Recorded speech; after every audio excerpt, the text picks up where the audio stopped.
बहुत हो गया, अब मैं और बर्दाश्त नहीं कर सकता। आखिर कब तक हमें इस तरह चुप कर रहना पड़ेगा? समय रहते हम दोनों उसके हाथों से बच निकले थे, नहीं तो न जाने हमारा क्या हाल होता। मैंने अभी हार नहीं मानी है, मैं एक कोशिश और करूंगा। आखिर तू ऐसा क्या करने वाला है? बस तू देखता जा, जो होगा तुझे खुद पता चल जाएगा।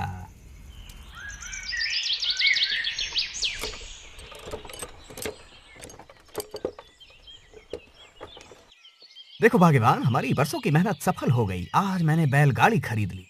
इस बैलगाड़ी की मदद से अब आप भी दूसरे गांव और शहर जाकर अपनी फसल बेच पाएंगे। हाँ भाग्यवान, तुम बिल्कुल सही कह रही हो। अब मुझे अपने काम के लिए किसी का मुंह नहीं ताकना पड़ेगा। और अब दोनों बैल भी खेती के अलावा भी आपके दूसरे काम आएंगे।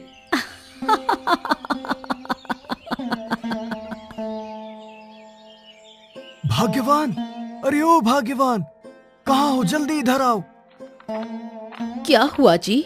आप इतनी जोर जोर से क्यों चिल्ला रहे हैं? कहीं कोई पहाड़ टूट पड़ा है क्या? बैलगाड़ी यहाँ नहीं है।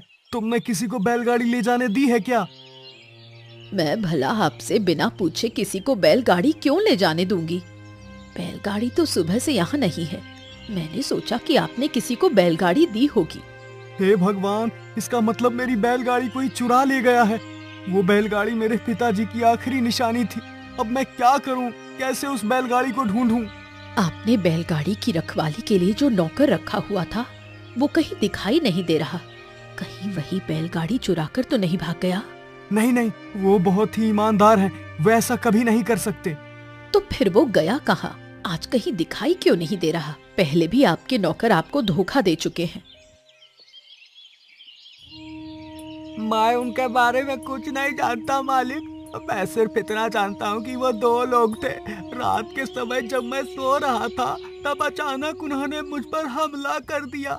सबसे पहले उन्होंने मेरे मुंह पर कपड़ा बांधा और उसके बाद मेरे हाथ पैर रस्सी से बांधकर मुझे घास के ढेर में छुपा दिया। उसके बाद उन्होंने क्या किया, मुझे उसके बारे में कुछ भी मालूम नहीं है मालिक। जिन्होंने मेरी बैलगाड़ी चुराई है, उनका मकसद चोरी करना नहीं था, बल्कि वो मुझसे किसी बात का बदला ले रहे थे। आप ऐसा कैसे कह सकते हैं जी? मैं ऐसा इसलिए कह रहा हूँ क्योंकि मेरी बैलगाड़ी बहुत पुरानी थी, जिसकी कीमत ना के बराबर है। इसका मतलब जिसने भी ऐसा किया है वो आपका कोई करीबी ही है।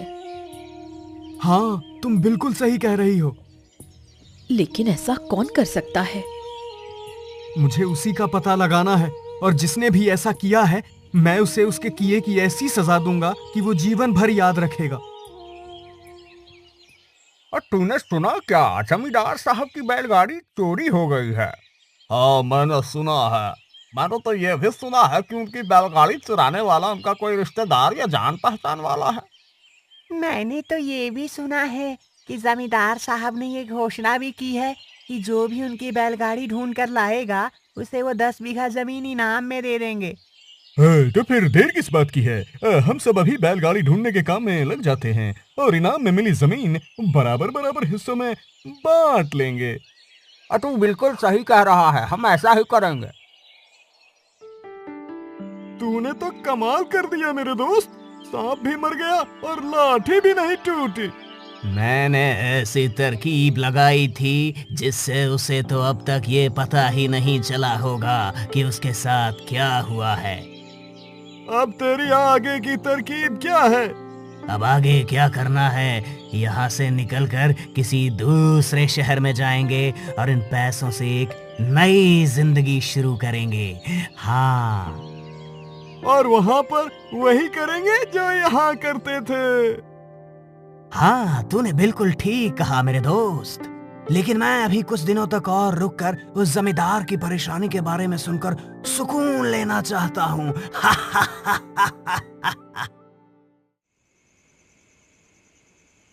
इस बैलगाड़ी ने तो हमारी किस्मत बदल कर रख दी है। जब से मैंने ये बैलगाड़ी खरीदी है, तब से मेरी कमाई दोगुने से भी ज्यादा बढ़ गई है। आप बिल्कुल सही कह रहे हैं जी। मुझे तो लगता है कि अब बहुत ही जल्द हम इस गांव के अमीर लोगों की तरह ही अमीर बनने वाले हैं। हाँ भाग्यवान, अगर ऐसा चलता रहा तो बहुत ही जल्द अमीर लोगों में हमारा नाम शुमार हो जाएगा। फिर हमारे पास भी हवेली, तांगा और एक कुआं होगा। हाँ भाग्यवान, बिल्कुल ऐसा ही होगा। मालिक, बैलगाड़ी चुराने वाले चोरों की अब तक कोई खबर नहीं मिली। पिताजी, आज पूरे 1 महीने हो गए, लेकिन मैं बैलगाड़ी को नहीं ढूंढ पाया। मुझे ऐसा लगता है जैसे अब आपकी बैलगाड़ी दोबारा कभी इस घर में नहीं आ पाएगी। ऐसा क्या खास है उस बैलगाड़ी में जो उसके लिए आप इतना परेशान हो रहे हैं जी? अरे भाग्यवान, तुम्हें नहीं पता, आज मेरे पास जो कुछ भी है, ये जमीन जायदाद, ये हवेली, तुम्हारे गहने, सब कुछ उसी बैलगाड़ी की वजह से ही है। अगर वो ना होती तो आज ये सब कुछ मेरे पास नहीं होता। वो कैसे जी? मैं आपकी बात समझी नहीं। ये उन दिनों की बात है जब मेरी माँ और मेरे पिताजी दूसरे गांव के एक बहुत बड़े जमींदार के खेत में मजदूरी किया करते थे। तब मेरा जन्म भी नहीं हुआ था। काम करते करते सुबह से दोपहर हो गई। अब मुझे बहुत भूख लगी है। आप भी चलकर खाना खा लीजिए और थोड़ा आराम भी कर लीजिए, उसके बाद काम करेंगे। नहीं, मैं अभी आराम नहीं कर सकता, अभी बहुत काम बाकी है। तुम जाओ और आराम कर लो, मैं थोड़ी देर में आता हूँ। तुम्हारी पत्नी बिल्कुल ठीक कह रही है, काम के साथ साथ आराम भी जरूरी है। तुम दोनों सुबह से काम कर रहे हो, जाओ पहले आराम कर लो, काम उसके बाद कर लेना। कहीं अगर बीमार पड़ गए तो काम धरा का धरा रह जाएगा। ठीक है मालकिन।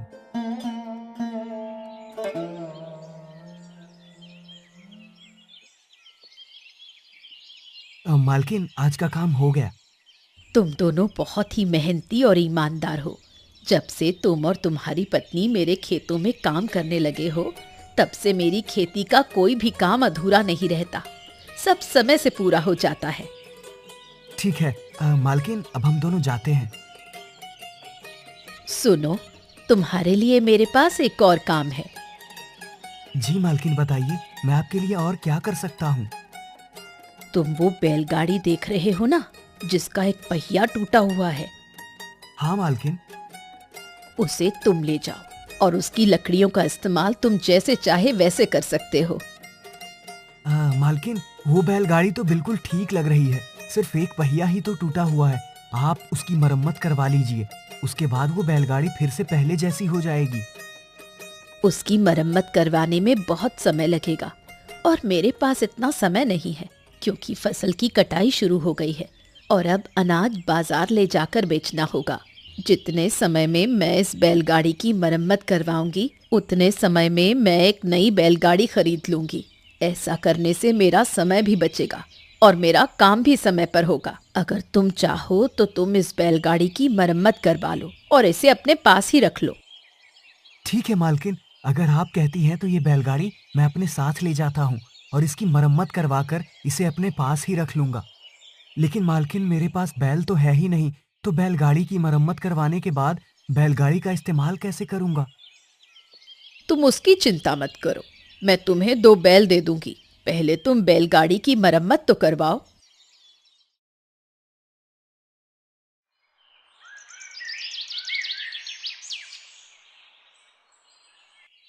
यही है वो बैलगाड़ी जिसकी तुम्हें मरम्मत करनी है। ठीक है, मैं जल्द से जल्द इस बैलगाड़ी की मरम्मत कर दूंगा। हथौड़ा चला के अभी मैं जा रहा हूँ, शाम को आकर देखता हूँ तुमने काम ढंग से किया है या नहीं।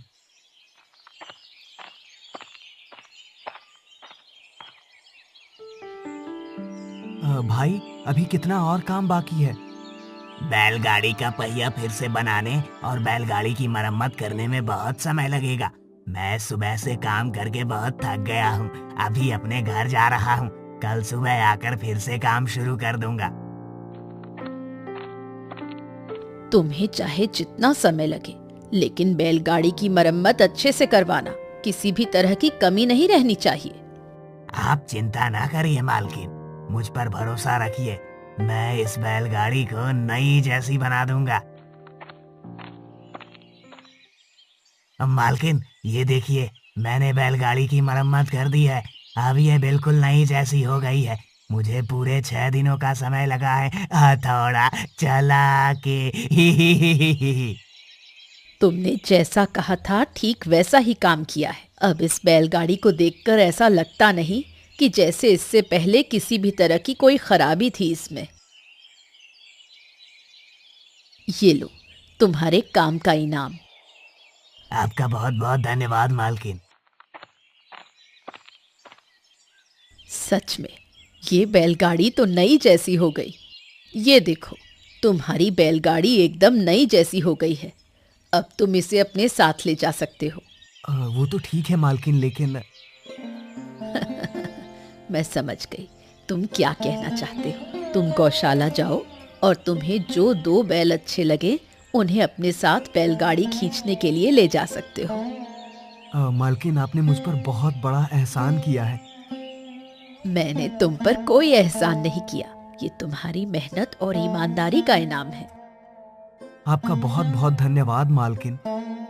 बस अब तुम जल्दी से नए काम में लग जाओ। ठीक है मालकिन, जैसा आप कहो। मालकिन कितनी अच्छी है ना, उन्होंने हमें आगे बढ़ने का मौका दिया है। हाँ, तुम बिल्कुल ठीक कह रही हो भाग्यवान। मैं इस मौके को हाथ से नहीं जाने दूंगा। अब तुम देखना मैं कैसे हमारी किस्मत बदल दूंगा। मैं भी आपका पूरा साथ दूंगी जी। उस दिन के बाद मेरे पिताजी ने खूब मेहनत की और तरक्की करते चले गए। उनकी मेहनत का ही नतीजा है कि आज मैं इतना बड़ा जमींदार हूँ। मुझे माफ कर दीजिए जी, मुझे उस बैलगाड़ी की अहमियत के बारे में नहीं पता था। तुम जानती हो भाग्यवान, पिताजी ने अंतिम सांस लेने से पहले मुझसे कहा था कि मैं उस बैलगाड़ी को मरते दम तक अपने पास संभाल कर रखूं। पर आप चिंता मत करिए जी, वो बैलगाड़ी आपको जरूर मिलेगी। अब मैं भी उसे ढूंढने में आपकी मदद करूंगी। मैं 1 महीने में बैलगाड़ी को नहीं ढूंढ पाया तो भला अब तुम क्या कर सकती हो? आप मेरी बात मानिए और अपने गांव के अलावा आसपास के सभी गांवों में जाकर ये ऐलान करवा दीजिए कि आप बैलगाड़ी दौड़ का आयोजन करवा रहे हैं। उस दौड़ में जो चाहे वो बैलगाड़ी के साथ हिस्सा ले सकता है और जीतने वाले को 20 बीघा जमीन इनाम में दी जाएगी। ऐसा करने से क्या होगा? आपने बताया था कि बैलगाड़ी जिसने भी चोरी की है वो आपसे बदला लेना चाहता है। तो अगर आपके द्वारा आयोजित की जाने वाली बैलगाड़ियों की दौड़ की बात उसे पता चलेगी तो वो समझ जाएगा कि आप ऐसा क्यों कर रहे हैं और वो दौड़ में हिस्सा नहीं लेगा। तो इससे मुझे उस चोर का पता कैसे चलेगा? आप मेरी पूरी बात सुनिए जी। हाँ बोलो।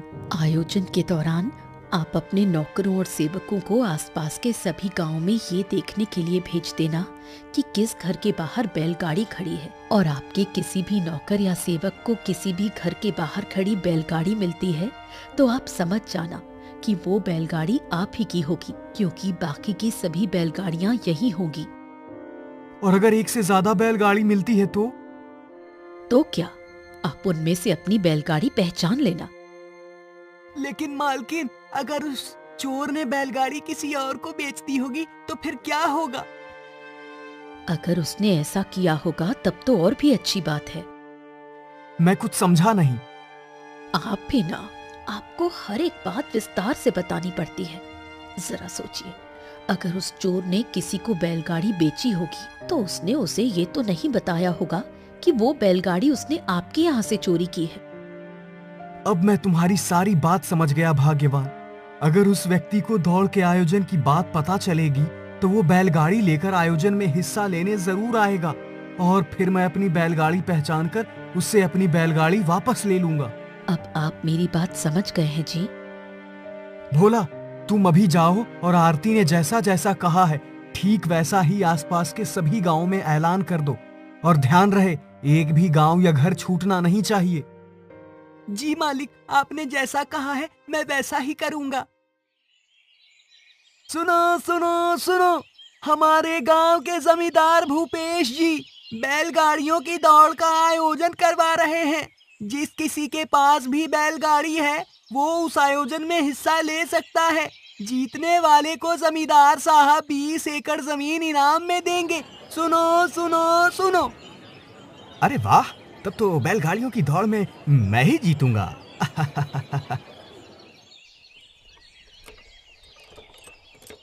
क्या बात है जी, आप बहुत खुश दिखाई दे रहे हैं।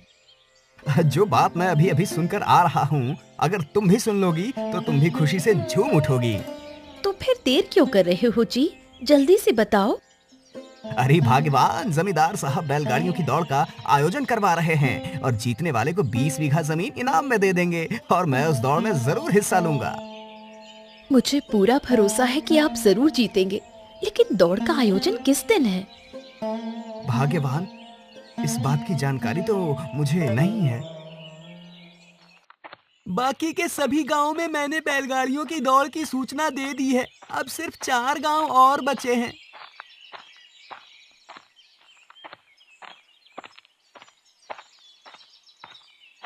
ए भाई, तुम इस वक्त इस घने जंगल में अकेले क्या कर रहे हो?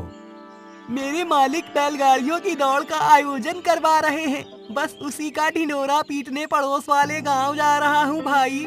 अगर तुम्हारे पास बैलगाड़ी हो तो आयोजन में हिस्सा लेने आ जाना। आज से ठीक 4 दिन बाद दौड़ आयोजित की जाएगी। ठीक है भाई, हम जरूर आएंगे।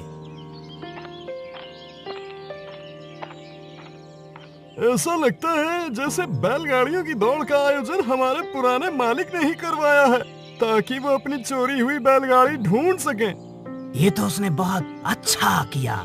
हम सभी जाकर उससे उस दौड़ के बारे में बताते हैं। तुम इन सब में क्यों समय बर्बाद कर रहे हो? ऐसा करके मैं समय बर्बाद नहीं कर रहा, बल्कि हमारे लिए रास्ता साफ कर रहा हूँ। भला वो कैसे? जब मैं उस बैलगाड़ियों की दौड़ के बारे में बताऊंगा तो वो जरूर उस दौड़ में हिस्सा लेने जाएगा, जिसके बाद वो अपनी बैलगाड़ी पहचान लेगा और फिर हमने जो कुछ भी किया है उसका सारा इल्जाम उसके ऊपर जाएगा। अरे वाह, मैंने तो इस बारे में सोचा ही नहीं। तुम सचमुच बहुत होशियार हो। अब मैं कैसे पता करूं कि जमींदार साहब किस दिन बैलगाड़ियों की दौड़ का आयोजन कर रहे हैं? इतनी रात में कौन हमारे घर आया है? अरे आप दोनों इतनी रात में यहाँ क्या कर रहे हैं? हम दोनों आपको ये बताने आए हैं कि जमींदार भूपेश आज से ठीक 2 दिन बाद बैलगाड़ियों की दौड़ का आयोजन कर रहा है। आप उस दौड़ में हिस्सा जरूर लेना। आपका बहुत बहुत धन्यवाद भाई जी, आपने मेरी बहुत बड़ी परेशानी हल कर दी। वो तो तुम्हें 2 दिन बाद पता चल जाएगा कि मैंने तुम्हारी परेशानी हल की है या फिर अपनी परेशानी से छुटकारा पाया है। तुमने कुछ कहा क्या भाई? मैं तुम्हें आने वाली दौड़ के लिए शुभकामनाएं दे रहा था। तुम्हारा बहुत बहुत धन्यवाद भाई। तुमने सुना क्या? जमींदार साहब बैलगाड़ियों की दौड़ का आयोजन करवा रहे हैं। हाँ, मैंने सुना। अब मैं ये भी जानता हूँ कि जीतने वाले को 20 एकड़ जमीन इनाम में दी जाएगी। ऐसा लगता है हमारी किस्मत में कुछ भी नहीं है। ना तो हम बैलगाड़ी चुराने वाले चोर को पकड़ पाए और ना ही हम बैलगाड़ियों की दौड़ में हिस्सा ले सकेंगे। हाँ, तो बिल्कुल सही कह रहा है, क्योंकि हम में से किसी के पास भी बैलगाड़ी तो है ही नहीं। अरे, ये तो मेरे पिताजी की बैलगाड़ी है। जमींदार साहब, मैं प्रभात हूँ और ये मेरी पत्नी रत्नी है। हम दोनों आपके पड़ोसी गांव के रहने वाले हैं। आपने बैलगाड़ियों की दौड़ का आयोजन करवाया है, मैं उसी दौड़ में हिस्सा लेने आया हूँ। वो तो ठीक है, लेकिन तुम्हारे पास ये बैलगाड़ी कहाँ से आई? ये बैलगाड़ी मैंने लगभग 1 महीने पहले 2 अजनबियों से खरीदी थी। मुझसे झूठ मत बोलो, सच सच बताओ, ये बैलगाड़ी तुमने मेरे घर से चोरी की थी ना? मेरे पति सच बोल रहे हैं, वो कभी झूठ नहीं बोलते। उन्होंने सच में ये बैलगाड़ी 2 अजनबियों से खरीदी थी। मैं ऐसा नहीं कह रही हूँ, लेकिन आप खुद ही सोचिए कि अगर मेरे पति ने ये बैलगाड़ी आपके यहाँ से चुराई होती तो क्या वो दौड़ में हिस्सा लेने के लिए बैलगाड़ी लेकर यहाँ आते? अगर तुम सच बोल रहे हो तो फिर उनके नाम बताओ। उनके नाम हैं आशुतोष और विवेक। ये तो वही दोनों हैं जो नौकर बनकर मेरे घर रह रहे थे और चोरी करते हुए मैंने उन्हें रंगे हाथों पकड़ा था, लेकिन वो दोनों मुझसे बचकर भाग निकले थे। इसका मतलब उन्होंने मुझसे बदला लेने के लिए ये सब किया है। ये आप क्या कह रहे हैं? मैं कुछ भी नहीं समझ पा रहा हूँ। मुझे माफ कर दो भाई, मैंने तुम्हें गलत समझा। जिनसे तुमने ये बैलगाड़ी खरीदी थी वो दोनों चोर हैं और उन्होंने ये बैलगाड़ी मेरे घर से चुराई थी। मैं आपकी बात पर भरोसा क्यों करूं? आप मेरे पति की बात पर भरोसा कीजिए भैया। उन्होंने इसी बैलगाड़ी को ढूंढने के लिए बैलगाड़ी की दौड़ का आयोजन किया था। ये बैलगाड़ी उनके पिताजी की आखिरी निशानी है। आप यहाँ बैलगाड़ी वापस कर दीजिए और आपको बदले में जो कीमत चाहिए वो मैं आपको देने को तैयार हूँ। अगर ऐसी बात है तो फिर आप ये बैलगाड़ी ले लीजिए और बदले में मुझे कुछ भी नहीं चाहिए। मैं जानता हूँ कि तुम एक गरीब आदमी हो और तुमने पाई पाई जोड़कर ये बैलगाड़ी खरीदी होगी, इसलिए मैं तुम्हें एक नई बैलगाड़ी खरीदने के लिए पैसे दूंगा।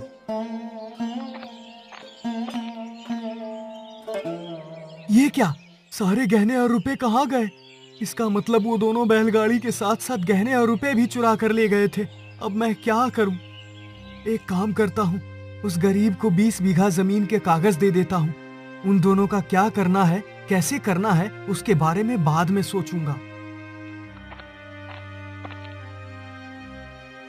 क्या बात है जी, बैलगाड़ी वापस मिल जाने के बाद भी आप खुश नहीं हैं, बल्कि परेशान लग रहे हैं। तुम बिल्कुल सही कह रही हो भाग्यवान, मैं बहुत परेशान हूँ क्योंकि वो चोर बैलगाड़ी के साथ साथ हमारा सारा धन और दौलत भी लूट कर ले गए हैं। अगर ये बात गांव वालों को पता चल गई तो हमारी बहुत बदनामी होगी। मैं उन दोनों के बारे में अच्छी तरह से जानता हूँ, वो दोनों बहुत ही लालची हैं। अगर ऐसी बात है तो उन दोनों को पकड़ने की तरकीब मेरे पास है। लालच ही लालची को फंसाता है। मैं तुम्हारी बात समझ गया। अभी भोला से कहकर आसपास के सभी गांवों में ये अफवाह फैला देता हूँ कि मुझे अपने खेत में एक बहुत बड़ा खजाना मिला है जो घर में ही रखा हुआ है। आपकी योजना बहुत अच्छी है जी। आपकी ये अफवाह सुनकर वो दोनों चोर जरूर एक बार फिर यहाँ चोरी करने आएंगे और इस बार आपके बिछाए जाल में फंस जाएंगे।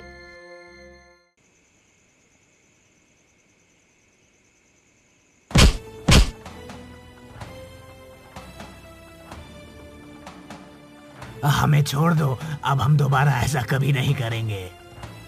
पहले तुम दोनों ये बताओ कि तुमने मेरे घर से चुराए हुए गहने और पैसे कहाँ छुपाए हैं?